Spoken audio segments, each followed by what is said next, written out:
नमस्कार, मैं हूं समीर अब्बास। सीधा सवाल की बड़ी बहस की शुरुआत करें उससे पहले आपको बता दें कि पश्चिमी उत्तर प्रदेश में आईसिस से लड़ने के लिए हिंदू स्वाभिमान सेना ने 15,000 सैनिक तैयार कर लिए हैं और 50 कैंपों में इस्लामिक स्टेट से लड़ने के लिए लड़ाके तैयार किए जा रहे हैं। सुनकर आप चौंक गए होंगे, लेकिन दिल्ली से सटे पश्चिमी उत्तर प्रदेश में प्रशासन की नाक के नीचे ऐसा ही हो रहा है और यही विषय बना है हमारी आज की बड़ी बहस का मुद्दा।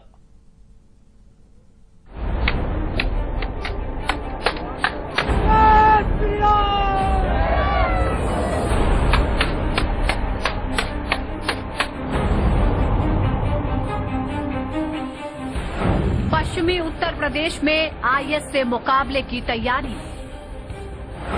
50 कैंपों में दी जा रही है शस्त्र और शास्त्र की ट्रेनिंग।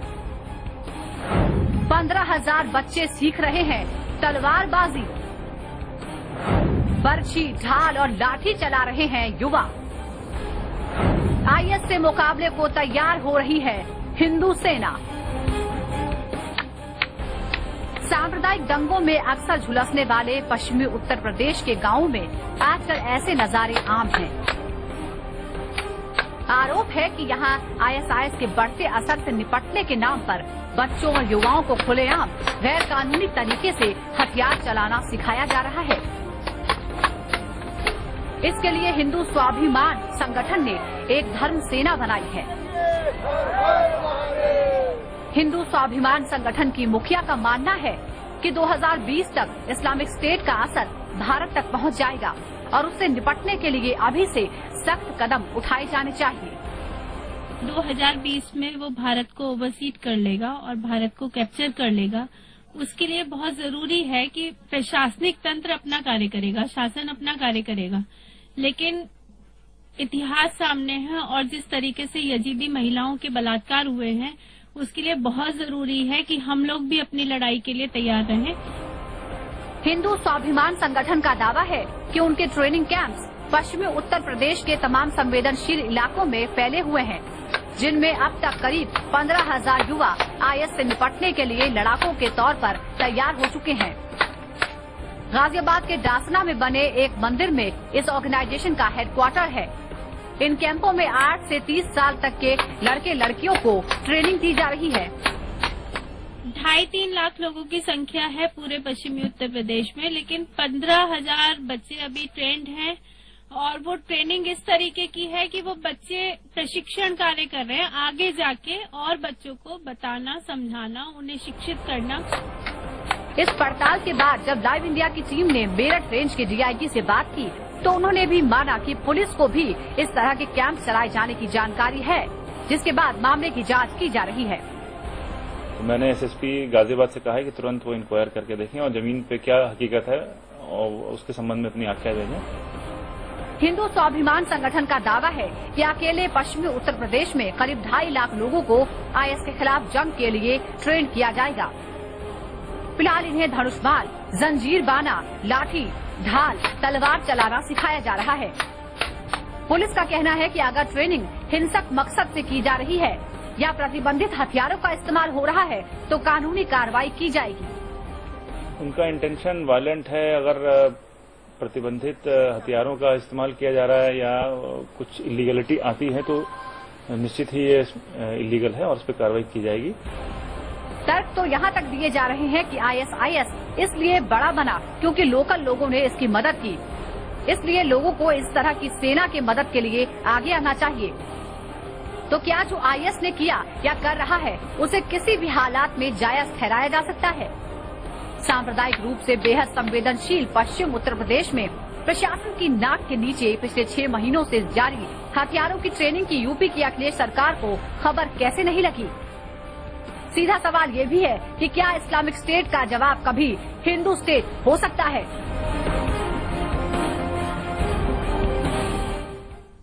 तो जाहिर है ये चौंकाने वाली तस्वीरें, चौंकाने वाली रिपोर्ट आपने देखी और हमारा आज का सीधा सवाल बिल्कुल साफ है कि क्या इस्लामिक स्टेट का जवाब हिंदू स्टेट हो सकता है क्या?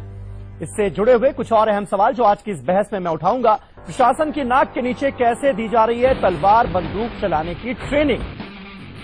हिंदुओं को हिंसा के लिए उकसाकर क्या सांप्रदायिक माहौल बिगाड़ने की कोशिश है? बच्चों नौजवानों को खुलेआम मरने मारने की ट्रेनिंग देना क्या जायज है? कानून हमें क्या इसकी इजाजत देता है? 50 सेंटरों के जरिए 15,000 लोगों की ट्रेनिंग अखिलेश सरकार की कितनी बड़ी नाकामी है?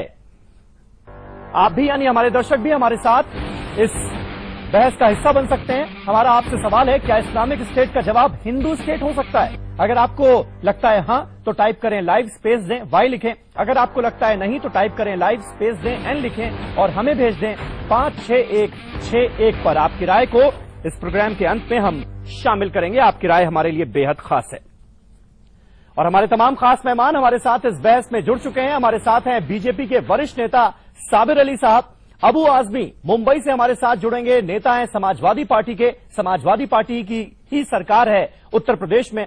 राजीव त्यागी प्रवक्ता हैं कांग्रेस के, हमारे साथ मौजूद हैं। इसके अलावा अजय गौतम साहब हिंदू धर्मगुरु हैं, हमारे साथ मौजूद हैं। मौलाना अब्दुल नोमानी साहब जमीयत उलेमाए हिंद के प्रवक्ता हैं, वो भी हमारे साथ स्टूडियो में मौजूद हैं। पहला सवाल अजय गौतम जी आपसे, मकसद आपको इस संगठन का क्या नजर आता है? जिस तरह की बातें की जा रही हैं, जिस तरह से हथियारों की खुलेआम ट्रेनिंग दी जा रही है, 50 सेंटर्स, 15,000 लोग तैयार कर दिए, लड़ाके तैयार कर दिए गए, इस तरह की भाषा हिंदुस्तान जैसे मुल्क के लिए हमें बड़ी अजीब लगती है। ये सब सीरिया में तो अच्छा लगता है कि लड़ाके तैयार हो गए और आईसिस नाम का एक संगठन बन गया, वहां पर इतनी मारामारी हो रही है, हर कोई उसकी मजम्मत कर रहा है, निंदा कर रहा है, लेकिन हिंदुस्तान में ये बातें तो बहुत अजीब लगती हैं। देखिए, संविधान की धारा जो 21 है वो हर व्यक्ति को अपनी आत्मरक्षा करने का, अपने परिवार की रक्षा करने का अधिकार देती है। और उसी अधिकार के तहत आप जितने भी सिख, हमारे जो सिख धर्म के भाई हैं, उनके जितने भी नगर कीर्तन निकलते हैं, उस पूरे नगर कीर्तन के अंदर हथियारों की नुमाइश होती है, युद्ध कला का प्रदर्शन होता है, जो उनका मौलिक अधिकार है, संविधान के द्वारा सुरक्षित है। जब भी मुहर्रम का जुलूस निकलता है, उसके अंदर हथियारों की नुमाइश होती है, वो उनका संविधान के तहत उनका जो अधिकार है सुरक्षित है। अगर हिंदू अपने लिए, अपने परिवार की रक्षा के लिए, अपने धर्म की रक्षा के लिए, गौ माता की रक्षा के लिए, नव जिहाद से बचने के लिए, धर्म को रक्षा के लिए, गाय माता सुरक्षित रहे उसके लिए अगर वो हथियार उठाता है, आत्मरक्षा की ट्रेनिंग लेता है, तो मुझे बताइए इसमें कौन से संविधान की कौन सी धारा, मतलब लव जिहाद का मुद्दा भी इसमें शामिल है, का उल्लंघन होता है? लव जिहाद का मुद्दा भी इसमें शामिल है, यानी हमने जिक्र नहीं किया था, आपने कर दिया। जिस देश के अंदर, जिस देश का युवा आईएएस में जाते हुए यहाँ की जो एजेंसियां उनको पकड़ती हैं, कोई हैदराबाद से गिरफ्तार होता है, कोई पूना से गिरफ्तार होता है, तो आप क्या चाहते हैं कि मतलब आंख मूंद के सोए रहना चाहिए? अपने आने वाले भविष्य के जो खतरे की आहट आपको नॉक कर रही है, अगर उसकी दस्तक हमें सुनाई देती है और हम संविधान के दायरे में अपनी आत्मरक्षा के गुण अगर सीखते हैं, तो उसमें मुझे बताइए कोई भी अतिशयोक्ति क्यों होगी किसी को? अबू आजमी साहब, इस राय से इत्तेफाक रखते हैं आप? हिंदुओं को आत्मरक्षा के लिए इस तरह के हथियार उठाने ही पड़ेंगे, ये कह रहे हैं? नहीं, देखिए, ये 1925 से जब से आरएसएस बनी है, ये लोग पूरे देश में कहीं न कहीं हथियारों की नुमाइश कर रहे हैं। मैं इसे पूछना चाहता हूं, देश में इतना आक्रमण हुआ है, आपकी कौन सी सेना ने काम कर लिया आज तक? कौन सी सेना? हाँ, आपकी सेना ने एक ही काम किया है कि गांधी जी जैसे महान पुरुष की की हत्या किया।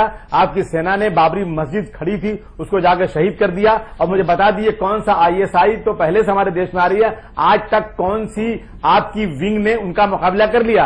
आप सिर्फ ये सब इस देश को हिंदू राष्ट्र बनाना और इस देश में रहने वाले मुसलमानों को चिढ़ाने और उनको जो है दूसरे नंबर का शहरी बनाने के लिए जो कदम उठा रहे हैं, ये आपके लिए बहुत घातक होगा। आप खुद आईएसआईएस को इनवाइट करना चाहते हैं। आप लोग जो है इस देश के अंदर नफरत फैलाकर देश को कमजोर करना चाहते हैं। मैं तो कहता हूं कि इस पे दिल्ली की सरकार को, प्रधानमंत्री को, देश के सुप्रीम कोर्ट के चीफ जस्टिस को इस पे ध्यान लेना चाहिए। और देश में सिवाय भारतवर्ष की सेना के किसी भी विंग का नाम सेना तो होना ही नहीं चाहिए और इसको बिल्कुल से बंद कर ऐसे लोगों पे केस होना चाहिए। मैं इसे पूछना चाहता हूं, क्या इस देश का मुसलमान इस देश का आईएसआई से लड़ना नहीं चाहता? जी समीर साहब, मैं ये बताऊं आपको कि मुझे कहने में कोई संकोच नहीं, मेरा देश बहुत व्यापक है। हाँ, और कौन क्या सेना बना रहा है, यहां इस देश में सेना मौजूद है।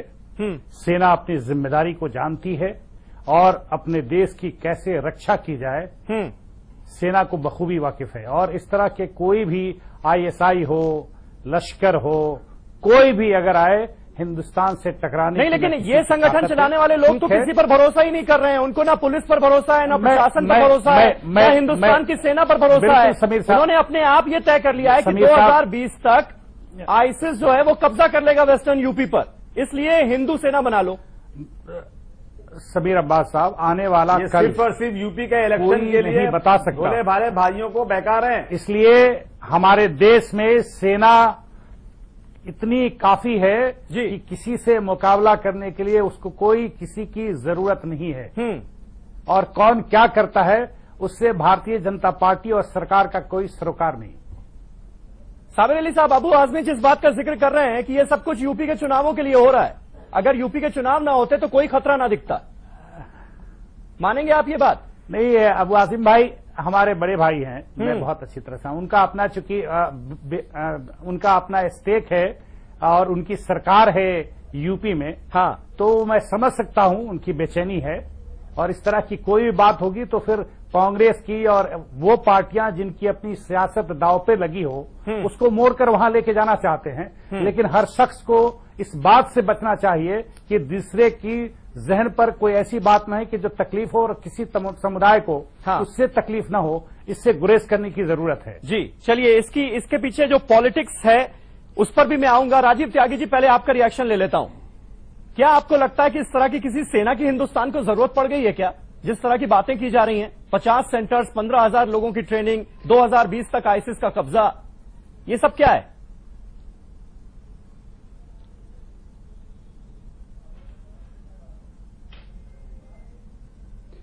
समीर भाई, देश किस तरफ बढ़ रहा है ये एक चिंता का विषय है। देश के नौजवान को, किसानों को और जो लोग बाग देश में अमन पसंद हैं उन लोगों को रोजगार चाहिए, बेहतर देश चाहिए, ऐसा देश चाहिए जो पूरे विश्व के साथ कदम ताल कर सके। क्या हम लीबिया और सीरिया के साथ कदम ताल करना चाहते हैं? क्या हम अफगानिस्तान के और पाकिस्तान के साथ कदम ताल करना चाहते हैं, या उन उन्नत देशों के साथ कदम ताल करना चाहते हैं जिनके यहां देश में लोगों का नागरिकों का जीवन जो है बहुत बेहतर है? कांग्रेस पार्टी का मानना है, अभी मेरे मित्र ने आर्टिकल 21 का हवाला दिया जो कहता है no person shall be deprived of his life और personal liberty except according to procedure establishing by law.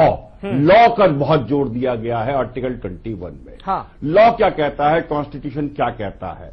Article 21 से लेकर के 32 तक अगर आप देखेंगे तो वो सोल है इंडियन कॉन्स्टिट्यूशन की, जो हर व्यक्ति को अपने हिसाब से धर्म को मानने के लिए और जीवन जीने की आजादी देता है। जी क्या ऐसी सेना बना करके हम कॉन्स्टिट्यूशन के विरोध में काम कर रहे हैं या कॉन्स्टिट्यूशन के पक्ष में काम कर रहे हैं? एक विषय तो ये हो गया। दूसरा विषय आईएस का विषय हो गया, बहुत महत्वपूर्ण विषय है, इसमें कहीं कोई दो राय नहीं। हमारी सीमाओं की चौकसी करने के लिए सेना है, जो साबिर भाई ने कहा, और हमारी आईबी को इस पर अलर्ट रहना चाहिए। लेकिन मैं कहूंगा, क्या आईएसआईएस से पहले कभी भी अगर आप इतिहास उठा के देखेंगे, मोहम्मद गौरी से लेकर के और भी बहुत सारे आक्रांता आए देश में, तैमूर लंग से लेकर अन्य बहुत सारे आक्रांता आए देश में, लेकिन क्या वो हूण आए हमारे देश में? क्या वो लोग बाग हिंदू धर्म को खत्म कर पाए या हिंदुत्व को खत्म कर पाए? तो मैं एक प्योर हिंदू हूं और एक ऐसा हिंदू हूं जो ये मानता है कि आदि काल से मेरे पूर्वजों ने जितने भी लोग बाग हमारे देश में आए उसको अपना मित्र मान करके, भाई मान करके जीने का अधिकार दिया। मैं उस हिंदुत्व की बात करता हूं जो विकास की बात करता है, मैं उस हिंदुत्व की बात करता हूं जो सबको साथ लेके चलने की बात करता है, लेकिन मैं उस हिंदुत्व की बात नहीं करता जो नफरत के आधार पर देश को बांट देना चाहता है। नंबर एक। नंबर दो, सेंटेंस बहुत छोटा सा मैं और कहना चाहूंगा, हमारे देश में प्रत्येक 10 किलोमीटर पे भाषा के शब्द, संस्कार बदल जाते हैं। हमारा देश बहुत विचित्र देश है जिसमें अनेकता में एकता चाहिए। ऐसे कामों से क्या अनेकता में एकता कायम रहेगी? क्या देश में एक जैसा सामंजस्य रहेगा? क्या हम एकाकी समाज की रचना कर रहे हैं या हम बहुसंख्यक समाज की रचना करके देश को आगे बढ़ाना चाहते हैं? ये प्रश्न आज देश के नौजवान पूछना चाहते हैं। नौवानी साहब, आईसिस का जिक्र यहाँ पर आया है। आईसिस तो पूरे हिंदुस्तान के लिए खतरा है, पूरी दुनिया के लिए खतरा है, और आईसिस से लड़ने के लिए तो हिंदू, मुसलमान, सिख, ईसाई सारी कौमों को एक हो जाना चाहिए। अभी तक हम ये बातें कर रहे थे, लेकिन अब एक कौम को अलग करके एक संगठन बनाना और उसी कौम को ट्रेनिंग देना कि भाई आईसिस का कब्जा हो जाएगा तो आप हमारी रक्षा करोगे, ये कहां तक जायज ठहराया जा सकता है? देखिए, यह बिल्कुल गलत है। प्राइवेट सेना जो है वो हमेशा समाज को तोड़ने का काम उसने किया है। आप देखेंगे कि रणवीर सेना ने जो बिहार में किया और सलवा जोडूम के नाम पे जो छत्तीसगढ़ में हुआ वो देखें जी। तो ये प्राइवेट सेना बनाने का मतलब ये है कि आपको प्रशासन पे, पुलिस पे, सेना पे जो है वो भरोसा नहीं है और उससे आप अलग जा रहे हैं। हाँ। आत्मरक्षा के लिए अलग है, लेकिन यह कि किसी से नफरत पैदा करके, किसी को सामने रख के, किसी को दुश्मन दिखा के सेना बनाना, ये बिल्कुल अलग मुद्दा है। ये देखिए उनके जो हेड का जो है नरसिम्हानंद जो है, उनका इंटरव्यू है, उन्होंने पूरा जो है इस्लाम को, मुसलमानों को टारगेट करके जो है बातें कही है।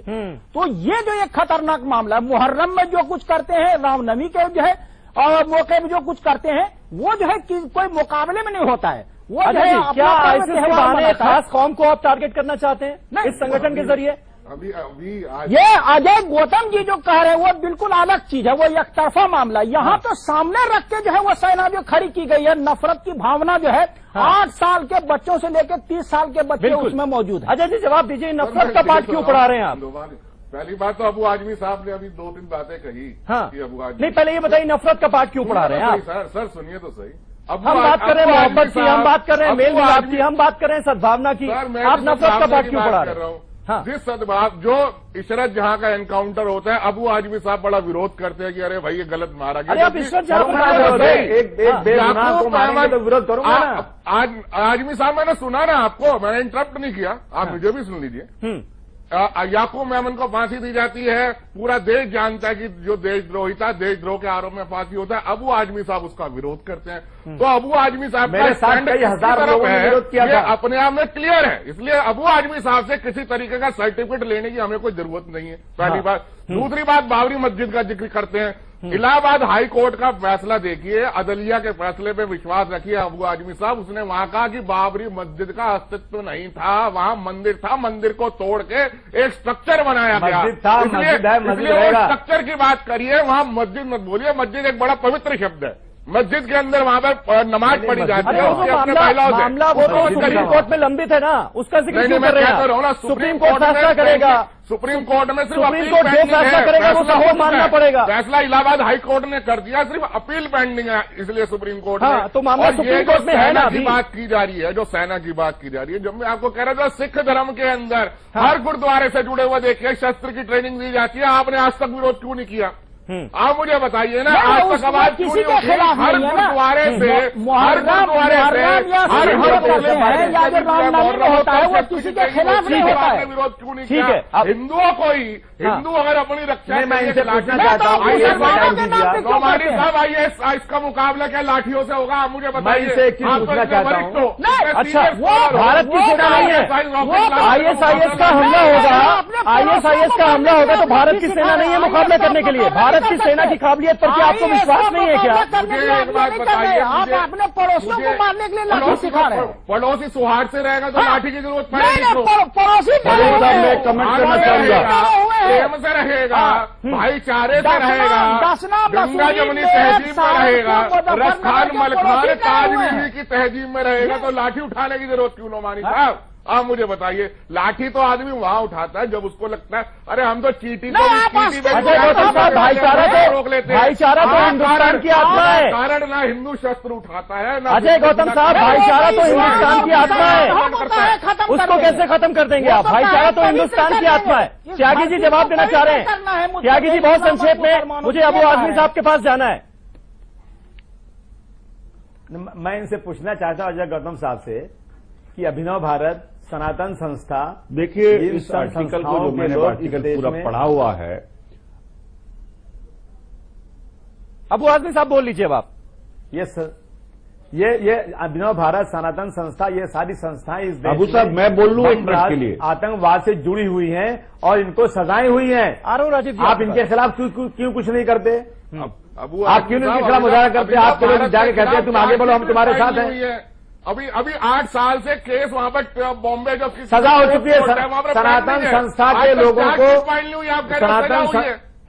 आप मुझे एक बंदे सनातन संस्था के लोगों को थाना के गडकरी हॉल में, सुन लीजिए, सनातन संस्था के लोगों को थाना के गडकरी हॉल में बम ब्लास्ट करने के जुर्म में 10-10 साल की सजा हो चुकी है। कौन से केस के अंदर पता है आपको? नहीं पता है? वो सारी की सारी आप देखिए, थाना गडकरी हॉल में जो कोर्ट के अंदर जो थिएटर के अंदर कोर्ट जो बनी हुई है उसकी मकोका की, उसके अंदर सारे। चलिए ठीक है, वो अलग मामला है। हम आज के मुद्दे पर रहते हैं, बात कर रहे हैं आप लोग मुद्दे पर रहते हैं। अजय जी, आप लोग देश में आप अलगाववाद सुन लीजिए, राजीव त्यागी जी भी कुछ बोल रहे हैं। आज के मुद्दे पर रहे हम। देखिए, ऐसा विषय है जिसमें हम अगर बीच में न बोले तो बहुत बेहतर होगा एक दूसरे के, क्योंकि बहुत गंभीर विषय है जी। मेरा मानना यह है कि पिछले 18 महीने से 20 महीने से देश में एक असहिष्णुता का माहौल है और हमारा जनमानस, भारत का जनमानस असहिष्णु नहीं है, लेकिन कुछ नेता, कुछ संगठन इसको असहिष्णु कर देना चाहते हैं। नंबर 1। नंबर 2 बात मैं करना चाहूंगा, अबू आजमी साहब से भी कहूंगा और अजय गौतम साहब से भी कहूंगा, जो भी व्यक्ति हिंदू हो, मुस्लिम हो, सिख हो, ईसाई हो, जो भी संस्था हिंदुओं की हो, मुस्लिम को, सिखों की, ईसाइयों की हो, जो कानून के विपरीत काम करे, प्रीएम्बल ऑफ कॉन्स्टिट्यूशन के विपरीत काम करे, जो प्रीएम्बल कहता है जस्टिस देने की बात करता है प्रीएम्बल, इक्वेलिटी की बात करता है प्रीएम्बल, लिबर्टी की बात करता है प्रीएम्बल और फ्रेटर्निटी की बात करता है प्रीएम्बल। फ्रेटर्निटी का मतलब बहुत क्लियर है कि जिसमें बिल्कुल यूनिटी ऑफ नेशन सबसे इंटैक्ट रखने का काम पूरे देश के नागरिकों का है। तो मैं पूछना चाहूंगा आज अपने मित्रों से, मैं नरसिम्हा नय्यर को व्यक्तिगत रूप से जानता हूं क्योंकि वो गाजियाबाद में ही है और मेरे पुराने परिचित हैं, लेकिन मैं उनसे भी एक सवाल पूछना चाहूंगा आज के समय में कि 1911 में जब दारुल उलूम 30,000 लोगों की भीड़ करके इकट्ठा करके भारत की पूर्ण आजादी की बात कर रहा था, तो उस चरित्र को दिखाने का काम के नरसिम्हा नय्यर करेंगे? क्या दारुल उलूम पे कोई प्रश्न चिन्ह लगाया जा सकता है? जिस दारुल उलूम ने देश की 1942 के आंदोलन में जाकर के कंधे से कंधा मिलाकर के महात्मा गांधी और जवाहरलाल नेहरू के साथ लड़कर के देश की आजादी की लड़ाई लड़ी हो। आज हमारी जरूरत इस बात की है कि हिंदू, मुस्लिम, सिख, ईसाई सब एक साथ रहें। बिल्कुल, साबिर अली साहब मुझे इस बात का जवाब दीजिए, क्योंकि ये सवाल बार बार उठेगा और लगातार उठेगा, क्योंकि यूपी के चुनाव हैं 2017 में और बीजेपी पर यह आरोप लगेगा कि भाई इस तरह के हिंदुवादी संगठनों के जरिए बीजेपी कहीं ना कहीं पॉलिटिकल माइलेज लेने की कोशिश कर रही है। इसका क्या जवाब है आपके पास? क्या BJP as a political party इस संगठन की मजम्मत करती है, निंदा करती है और कहती है कि ऐसे संगठन नहीं बनने चाहिए? साबिर साहब से पूछना चाहूंगा कि लव जिहाद शुरू होता है, घर वापसी शुरू होती है। समीर साहब, एक सवाल मेरा भी है साबिर भाई से। साबिर अली साहब जवाब दे रहे हैं, सुनिए आप। साबिर भाई। जी देखिए समीर साहब, पहला आपने सवाल किया कि क्या भारतीय जनता पार्टी इनको संरक्षण देगी, इनका प्रोत्साहन करेगी कि इनका तिरस्कार करेगी, इनके मुखालिफ बोलेगी क्या इनके मुआफिक बोलेगी?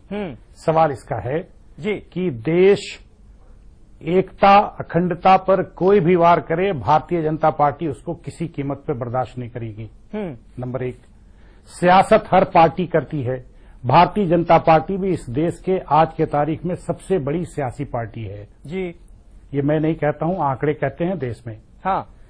इसलिए सियासत जिसको फायदा हो रहा है इन बातों को उठाकर, अभी बिहार का इलेक्शन हुआ, किन किन बातों को प्रोपोगेट किया गया, उससे फायदा किसको हुआ वो आप देख लें। अभी एक लड़का फांसी लगाता है अपने आप को हैदराबाद में। हम टॉपिक से हटना नहीं चाहते, मैं समीर भाई कभी भी नहीं चाहता हूं कि टॉपिक से हट के बात करूं। साबिर भाई, लेकिन बिहार का आपने जिक्र किया, बिहार में तो गाय पर राजनीति करने की खूब कोशिश की गई, उसका नुकसान भी उठाना पड़ा आपको। ये कोशिशें तो वही है, पोलराइज करने की कोशिश। नोमानी साहब थोड़ा सब्र और तहम्मुल से काम लीजिए। आप बोल रहे थे, मैं बोला क्या? बोलिए। सब्र और तहम्मुल से काम लीजिए। मैं भी फिक़ा पढ़ा हूं, इसलिए मुझे सबक नहीं दीजिए। बोलिए साबिर साहब। मैंने भी काफिया पढ़ी है, मैंने भी कुदूरी पढ़ा। हाँ, बोलिए, बहुत दीजिएगा। आपने पढ़ी है। हाँ, इसलिए आपसे हमको सीखने की जरूरत नहीं है। तो मैं ये कह रहा था समीर साहब कि देश की एकता, अखंडता पे कोई भी प्रहार करेगा, भारतीय जनता पार्टी उसको किसी कीमत पे बर्दाश्त नहीं करेगी। नंबर 1। नंबर 2 कि इन तरह इनके बातों को आज एक हैदराबाद के यूनिवर्सिटी में एक लड़का फांसी लगाता है। और उसको कौन कौन लोग मुद्दा बनाना चाहते हैं भाई? एक लड़के की जान चली गई, उसके माँ बाप को संतावना देना है कि उसके लाश पर सियासत में, बाजार में बेच रहे हो। गजब हाल है। इसलिए हर सियासतदानों को अपने जमीर में झांक कर देखना होगा कि हम किस तरह की सियासत की बात कर रहे हैं। सियासत जिसको करना है वो करे मैदान में। ठीक है, अबू आजमी साहब जवाब देना चाह रहे हैं। अबू आजमी साहब, साबिर भाई से मैं एक बात पूछना चाहता हूं। बहुत साबिर भाई ने कहा कि मैं टॉपिक से हट के बात नहीं करना चाहता हूं। साबिर भाई आप तो मेरे दोस्त हैं, मैं आपसे पूछूं कि ऐसे संगठनों पर जो लोग इस तरह की बात कर रहे हैं हथियारों की ट्रेनिंग करके और 1925 से आज तक की हिस्ट्री है, क्या ऐसे संगठनों पर आप पाबंदी लगाने के लिए बीजेपी से बात करके ऐसे संगठनों को पाबंदी लगवाएंगे? मैं आसिम भाई, मैं आपको यकीन दिलाता हूं कि भारतीय जनता पार्टी के शीर्ष नेताओं का, भारतीय जनता पार्टी के सबसे प्रमुख प्रधानमंत्री का साफ साफ आज तक जितने स्पीचेज आए, चाहे वो देश या देश के बाहर हों, उन्होंने एकता, अखंडता। लेकिन सवाल यह है कि क्या ऐसे संगठनों पर पाबंदी लगाने की मांग करेगी बीजेपी? बीजेपी की मासूम बच्चों को नहीं जा रही है। आपने सवाल क्या सुन लीजिए। हाँ, आपने सुन लीजिए आसिम भाई, जहाँ का ये रिपोर्ट आ रहा है वहाँ सरकार आपकी है। बीजेपी से बुलवा कर दिखाइए। आप अब मुझे मेरे घर आसिम भाई, मैं कह रहा हूँ कि पहले आपकी सरकार नहीं, मैं ठीक है, आप मुझे बताइए। साहब अजय गौतम कह रहे हैं बड़ी हिम्मत है कि ऐसे हिंदू संगठनों पर रोक लगाए। सीधे सीधे चुनौती। एक छोटा सा ब्रेक ले लेते हैं, फौरन होते हैं वापस और इस बहस को आगे बढ़ाते हैं जो कि बेहद गर्म हो चुकी है। छोटे से ब्रेक के बाद